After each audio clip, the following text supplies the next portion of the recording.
హరే కృష్ణ. అధిక మాసంలో శ్రీకృష్ణ పరమాత్మ గురించి చౌరాగ్రగణ్య పురుషాష్టకం అనేటటువంటి 8 శ్లోకాలతో కూడుకున్నటువంటి కీర్తనని బిల్వమంగళ ఠాకూర్ అనే భక్తుడు రచించినటువంటి కీర్తనని ఈ అధిక మాసం మొత్తం మనం గానం చేసుకోవడం జరుగుతుంది. దీనికి ఆయన చౌరాగ్రగణ్య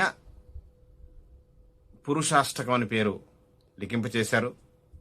అంటే దొంగతనాలు చేయడంలోనే అగ్రగణ్యుడు, అందరికన్నా గొప్పవాడు. ఏమేమి దొంగతనం చేశాడు, ఎందుకు దొంగతనం చేశాడనేది మనకి ఆయన ఈ కీర్తనలో చెప్పడం జరిగింది. మనం ఈ 8 శ్లోకాలు వాటి అర్థాలని చూద్దాం. ముందుగా మొదటి శ్లోకం. వ్రజే ప్రసిద్ధం నవనీత చౌరం గోపాంగణానాంచ దుకూల చౌరం అనేక జన్మార్జిత పాప చౌరం చౌరాగ్రగణ్యం పురుషం నమామి. ఇది మొట్టమొదటి శ్లోకం. దీని అర్థాన్ని గోకులంలో వెన్న దొంగగా ప్రసిద్ధి చెందినవాడు, అలాగే గోపికల వస్త్రాలను అపహరించినవాడు, అనేక జన్మలుగా కూడబెట్టిన పాపాలను హరించేవాడు అయినటువంటి శ్రీకృష్ణుడికి, చౌరాగ్రగణ్యుడికి నమస్కరిస్తున్నాను అంటూ దీని యొక్క మొదటి అర్థం ఉంది. ఎందుకు కృష్ణుడు దొంగతనాలు చేశాడు, ఎందుకు కృష్ణుడు అలాంటి చెడ్డ పేరు తెచ్చుకున్నాడు అంటే, వెన్న బృందావనంలో వాళ్ళకి లక్షలాది గోవులు ఉండడం వల్ల వెన్న ప్రతి ఇంట్లోనూ ఉండడం, వారు దాన్ని చక్కగా పెరుగుని చిలికి వెన్న తీయడం, దాన్ని భద్రంగా దాచుకోవడం, కృష్ణుడు తన స్నేహితులతో కలిసి వెళ్ళి దొంగిలించడం జరిగేది. చౌరాగ్రగణ్యుడు అప్పుడే తీసింది, చాలా కమ్మని రుచి ఉండేది, స్వచ్ఛమైంది, రుచికరమైంది. బృందావనంలో ఉన్నటువంటి గోపికలంతా మాది మాది అనే భావంతో ఉన్నప్పుడు, అంతా నాదే, మీరు ఎంత భద్రంగా దాచుకున్నా దోచుకుంటా అనే భావన వచ్చేలాగా ఆయన దొంగతనం చేయడం జరిగింది. అలా వాళ్ళని ఆనందింపచేశాడు, రంజింపచేశాడు. సో మన దగ్గర ఉన్నదంతా కూడా ఆయిందే అనే సంకేతం వచ్చేలాగా నవనీతం, వెన్నకి పేరు, దాన్ని ఆయన దొంగిలించాడనమాట. దొంగిలించి వాళ్ళందరి యొక్క మనస్సులను కూడా ఆ వెన్నతో పాటు దొంగిలించడం జరిగేది. సో అలా వాళ్ళ యొక్క అహంకారాన్ని దొంగిలించాడు. వాళ్ళందరూ కృష్ణుడిని పట్టుకోవడానికి ప్రయత్నం చేసేవారు, కానీ కృష్ణుడు వాళ్ళకి దొరికేవాడు కాదు. చక్కగా అబద్ధాలు చెప్పాడు. వాళ్ళందరూ ఒకవేళ దొరికి యశోదమ్మ దగ్గరికి తీసుకొస్తే, నేను దొంగిలించలేదని చెప్పి, యశోదమ్మ చెప్పేది ఇంట్లో మనకి చాలా వెన్న ఉంది, నువ్వు పరా ఇళ్లకి వెళ్ళి దొంగతనం చేయాల్సిన అవసరం ఏముందని చెప్పేసి ఆవిడ దండించడం జరిగేది. ఇలాగా ఆయన బృందావనంలో గొప్పగా లీలలు చేశాడు. అదే ఇక్కడ మనకి బిల్వమంగళ ఠాకూర్ ఈ కీర్తనలో మొదటి శ్లోకంలో రాయడం జరిగింది.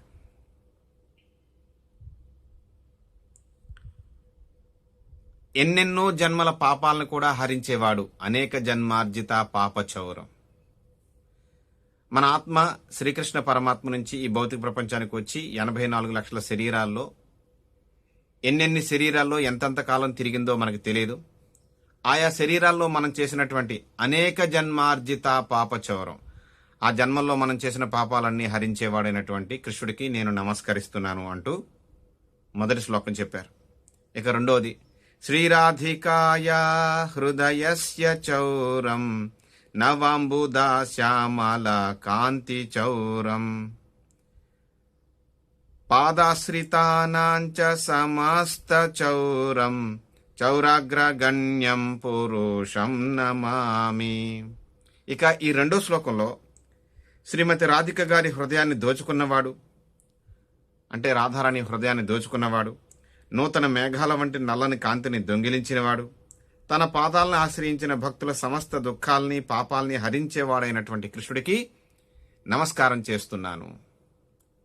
నిజానికి ఆయన దొంగిలింతలో ఉన్నటువంటి రహస్యం ఏంటంటే, అందరూ ఆయన వెన్న దొంగిలించాడని అనుకుంటారు కానీ కృష్ణుడు అందరి హృదయాలు దొంగిలిస్తాడు. కేవలం గోపికలు మాత్రమే కాదు, రాధది మాత్రమే కాదు. ఆయన నామమే కృష్ణ అంటే సర్వాకర్షకుడు, అందరినీ ఆకర్షించగలిగేవాడు. అలా ఆయన తన ఆకర్షణతో సమస్తాన్ని దొంగిలిస్తాడు, అందరి హృదయాలు దొంగిలిస్తాడనమాట. ముఖ్యంగా రాధారాణిది, బృందావనంలో ఉన్నటువంటి గోపికలది, అందరిది, గోవులది, యశోదమ్మది, అందరిది. ఇక ప్రత్యేకంగా రాధ యొక్క హృదయాన్ని దోచుకున్నవాడు, నూతన మేఘాల వంటి నల్లని కాంతిని దొంగిలించినవాడు, అలాగే తన పాదాలను ఆశ్రయించిన భక్తుల దుఃఖాల్ని పాపాల్ని హరించేవాడు. ఆ కృష్ణుణ్ణి లేదా విష్ణువుని నమ్ముకుంటే మన దగ్గర ఏముండదు, వాళ్ళు మొత్తం తీసేసుకుంటారని, హరి అంటే అంతా లాగేసుకునేవాడని, హరించేవాడని అనుకుంటుంటారు అంతా. కానీ ఏం హరిస్తాడు? మన దగ్గర ఉన్న సంపదలు హరించాల్సిన అవసరం ఆయనకేముంది చెప్పండి. లక్ష్మీదేవి ఆయన భార్య అయితే ఆయన హరించేది మన హృదయాన్ని, మన పాపాల్ని, మన కష్టాల్ని. ఇక 3వ శ్లోకం. అకించనే కృత్య పాదాశ్రితం యః కరోతి భిక్షుం పతి గేహహీనం కేనాప్యహో భీషణ చౌర ఈదృగ్ దృష్టశ్రుతో వాన జగాత్రయేపి. తనను ఆశ్రయించిన వారి సంపదలను హరించి వారిని ఇల్లు లేని బిచ్చగాళ్లుగా రోడ్డు మీద నిలబెట్టేవాడు. అంటే లౌకిక విషయాల మీద మనకి వైరాగ్యం కలిగించేవాడు అని అర్థం. అత్యంత ఆశ్చర్యకరమైన రీతిలో తన దివ్య స్థానాన్ని అనుగ్రహించేవాడైన కృష్ణుడికి నమస్కరిస్తున్నాను. మనం ఊహించాం మనల్ని ఆయన ధామానికి తీసుకువెళ్తాడని. ఎవరైతే భక్తిలో ముందుకు వెళ్లాలనుకుంటాడో, ఎవరైతే జన్మ మృత్యు జరావ్యాధి నుంచి పడటానికి కావాల్సినటువంటి సుకృతి పొంది ఉంటారో వాళ్ళను తన వద్దకు తెచ్చుకుని తన సేవకులుగా మార్చుకుని లౌకిక విషయాలకి వాళ్ళని దూరంగా పెట్టి హరించడం అంటే అది. తన ధామాన్ని ఇస్తాడు.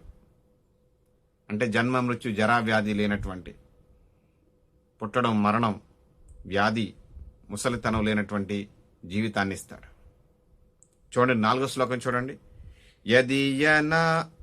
యదీయనామాపి హరత్యశేషం గిరి ప్రసారాణపి పాపరాసిన్ ఆశ్చర్య రూపో నను చౌర ఏదృగ్ దృష్టశ్రుతో వానమయా కదాపి.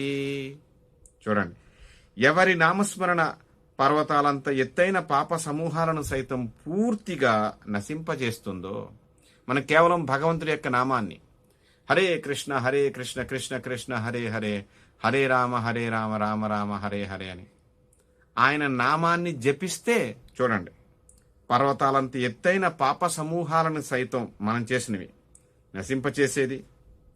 అంతటి ఆశ్చర్యకరమైన దొంగను నేను ఎప్పుడు చూడలేదు, వినలేదు. అలాంటి అద్భుతమైన దొంగ ఆయన శ్రీకృష్ణుడు. ఆయనకి నమస్కరిస్తున్నాను అంటూ ఈ 4వ శ్లోకంలో ఆయన చెప్పడం జరిగింది. ఇక 5వది. ధనంచ మానంచ తదేంద్రియాణి ప్రాణంచ హృత్వా మమ సర్వమేవ పలాయసే కుత్ర ధృత్రోద్య చౌరా త్వం భక్తిధామ్నాసి మాయా నిరుద్ధః. సకల జనుల యొక్క ధనాన్ని, అభిమానాన్ని, నిద్రను కూడా హఠాత్తుగా దోచుకునేవాడు. అంతా దోచుకోవడమే. ప్రతిరోజు తన అల్లరి లీలలతో మనసును దోచేవాడు అయిన శ్రీకృష్ణుడికి నమస్కరిస్తున్నాను. ఎవరికీ కష్టాన్ని కలిగించలేదు. వాళ్ళ ఇళ్లలో వస్తువులు దోచుకుని వెళ్తున్నా, వాళ్ళ ఇంట్లో వెన్న దొంగిలిస్తున్నా కూడా వాళ్ళకి ఆనందమే కలిగింది, కానీ దుఃఖం కలగలేదు. భగవంతుడు ఎవరికీ దుఃఖాన్ని కలిగించడు, ఆనందాన్నే కలిగిస్తాడు. మనకు అది అర్థం కాక అది దుఃఖంగా మనం భావిస్తాం. అందుకనే చూడండి, ఇక్కడ ధనాన్ని, అభిమానాన్ని, నిద్రను కూడా హఠాత్తుగా దోచుకునేవాడు. ప్రతిరోజు తన అల్లరి లీలలతో మనసుల్ని దోచుకునేవాడు.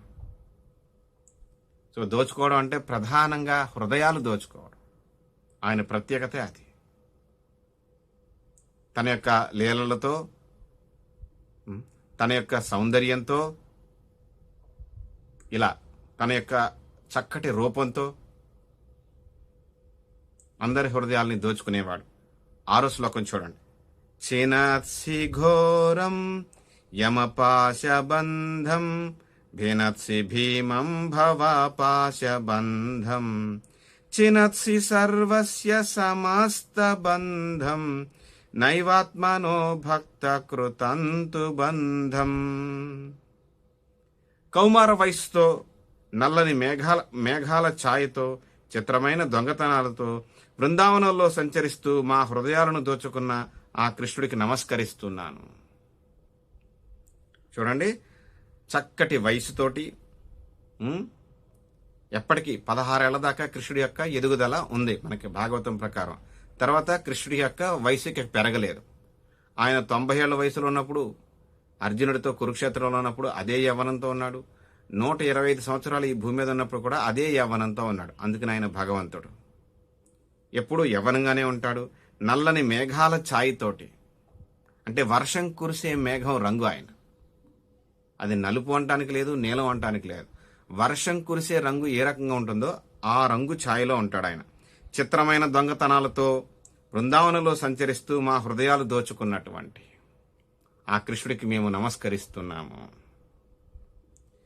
మన్మానసే తామస రాశి ఘోరే కారాగృహే దుఃఖమాయే నిబద్ధః లభస్వహే చౌర హరే చిరాయ స్వచౌర్య దోషోచితం ఏవ దండం. ఇది 7వ శ్లోకం. ఎవని వేదాంతులు పరమపదంగా కీర్తిస్తారో, ఎవరిని ఆయనే పరమపదం అని కీర్తిస్తారో, ఆయన ఉండే స్థానమే ఆ పరమాత్ముడైనటువంటి దొంగను నా హృదయంలో భావిస్తూ ఆ చౌరాగ్రగణ్యునికి నమస్కరిస్తున్నాను. అంటే ఆయన లోకానికి వెళ్ళడమే పరమపదము. చిన్నప్పుడు వైకుంఠపాళి ఆడేవాళ్ళం. అందులో 1 నుంచి 100 దాకా 99 దాటుకుని వెళ్తే ఇక తర్వాత అంతా వైకుంఠమే, పరమపదం చేరుకున్నట్టుగా మనకి చూపించేవారు. అక్కడికి వెళ్ళాము అంటే వేదాంతులు అక్కడ ఉన్న ఆయన్ని కీర్తిస్తూ ఉంటారు. ఆ పరమాత్ముడైన దొంగను నా హృదయంలో భావిస్తూ ఆ చౌరాగ్రగణ్యుడికి నమస్కరిస్తున్నాను అన్నారు ఆయన. ఇక 8వది, కారాగృహే వాస సదా హృదయే మదీయే మద్భక్తి పాస దృఢబంధన నిశ్చల సన్ త్వం కృష్ణ హే ప్రళయ కోటి శతాంతరేపి సర్వస్య చౌర హృదయాన్ నహి మోచయామి. ఎవరైతే ప్రతిరోజు హృదయంలో ఈ చౌరాష్టకాన్ని, కృష్ణుణ్ణి ఉదయం లేంగానే స్మరిస్తారో, పఠిస్తారో, వాళ్ళ యొక్క అన్ని పాపాలని, అంటే భక్తితోటి దృఢంగా వాళ్ళ యొక్క అన్ని పాపాలని తొలగించేవాడు, అలాంటి ఆయన్ని పొందుతారు. అలాంటి అందరి హృదయాలు దోచిన, అందరి యొక్క వెన్నని దోచిన, ఆయన్ని ఆశ్రయించిన వారు ఆయన పదం పొందుతారు అంటూ ఇలాగా బిల్వమంగళ్ ఠాకూర్ గారు ఈ చౌరాష్టకానికి రూపం ఇచ్చారన్నమాట. ఆయన్ని చిన్ని కృష్ణుడు ఎంతో ఆకర్షించాడు. అందుకనే ఆయన మీద ఈ కీర్తన రచించడం జరిగింది. మనం అధిక మాసం అంటాం వాడుక భాషలో, దాన్ని వైష్ణవ పద్ధతిలో పురుషోత్తమ మాసం అంటాం. దానికి చౌరాగ్రగణ్య పురుషోత్తమ అనే పేరిచ్చి ఈ కీర్తన రచించి, అలాంటి మన హృదయాలు దోచుకున్నటువంటి దొంగ అయినటువంటి కృష్ణుడికి నమస్కరిస్తున్నాను. ఆయన దొంగిలించింది వెన్నగా కనిపించినప్పటికీ అందరి హృదయాలు. దాన్ని ఆయన చాలా ఇష్టంగా తినేవాడు, తన స్నేహితులకి పెట్టేవాడు. తనకి రాముడుగా ఉన్నప్పుడు సేవ చేసినటువంటి వానరులకు కూడా దాన్ని పంచి ఇచ్చేవాడు అనమాట. అలా వాళ్ళందరికీ సుకృతి ఇచ్చాడు. ఎందుకంటే ఈ భౌతిక ప్రపంచంలో ఎవరైనా సరే తమకు ఉన్నది ఇవ్వమంటే ఇవ్వడానికి ఇష్టపడరు. అందుకని ఆయన బలవంతంగా లాక్కుంటాడు, దొంగతనంగా తీసుకువెళ్తాడు. కానీ ఆయన చేస్తే లీల అవుతుందన్నమాట. అది ఆనందాన్ని ఇస్తుంది. అంత ఆనందింప చేసినటువంటి శ్రీకృష్ణుణ్ణి ఈ నెల మొత్తం ఈ కీర్తనతోటి మీరంతా ఆలపించి ఈ కీర్తను నేతి దీపాన్ని ప్రతిరోజు మీరు చూపిస్తే గనక ఈ నెల రోజులు కృష్ణుడికి చాలా దగ్గరవుతారు. ఎందుకంటే 12 నెలల్లో కార్తీక మాసం విలువైందైతే ఆ కార్తీక మాసం కన్నా కూడా విలువైందిగా ఈ నెల నేనే, నా రూపమే ఈ నెలని గుర్తుపెట్టుకోండి, ఈ అధిక మాసం అని చెప్పి కృష్ణుడు చెప్పాడు. ఇంకా ఈ అధిక మాసం గురించి మరిన్ని వివరాలు తెలుసుకుంటూ ముందుకు వెళ్దాం. హరే కృష్ణ కృష్ణ కృష్ణ హరే హరే, హరే రామ రామ రామ హరే హరే.